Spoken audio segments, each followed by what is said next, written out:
In this video, we're going to go through Quantiscan's Stockpile volume tool. So getting Stockpile volumetrics and calculations. To get started, we're going to go ahead and add a point cloud.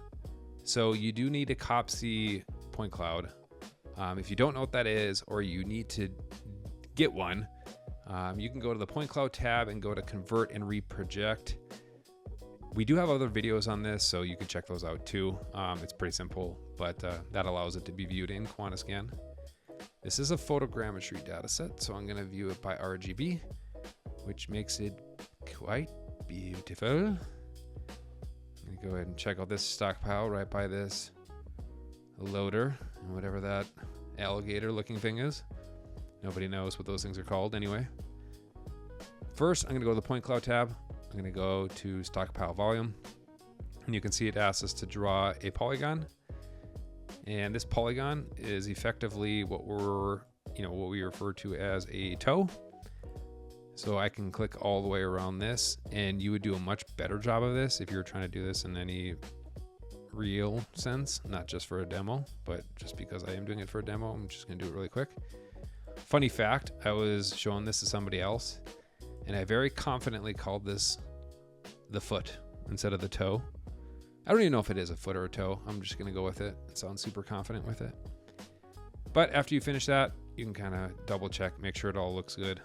But you can come to base surface next, and the base surface is the surface that's created from all these points that you clicked here.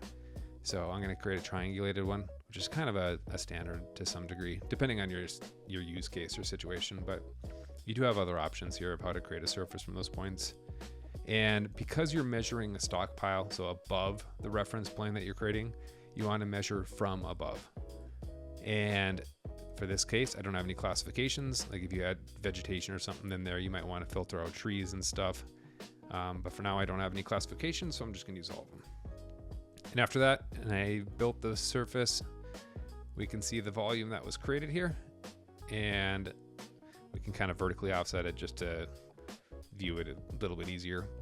But you can see that all the units right now are metric. I can change it to imperial units if I wanted to. So about 170 yards-ish. We could turn off the wireframe or turn on the reference plane, or surface stuff to kind of visualize it a little different as well. You can export these. You can export it as a 3D GeoJSON, DXF, or just a plain text in CSV. But for the most part, this is the workflow for how you create, a cut measurement. Now, if we wanted to do a fill, let's find a good hole in the earth. Here's a nice hole. That's a nice hole. We can go back to stockpile volume. Same thing. I'm just going to create a super simple foot, here, and I'm going to measure this time from below, because now we're measuring below this reference plane. We want to measure how much area or how much volume is below that plane there. Again, using all the classifications, and I'm going to build the mesh. Once that's done, I'm going to lift it up a little bit so I can see it a little better. But as you can see on this one, we have about 158 or 156, I guess, yards of fill. Similarly, could export it, but from a high level, that's how the stockpile volumes work in Quantiscan. We consider this a pretty base set of features. We plan on adding quite a bit to this in the future. So look forward to that. But if you have any questions, feel free to reach out, and we'll keep you posted on any updates in the future.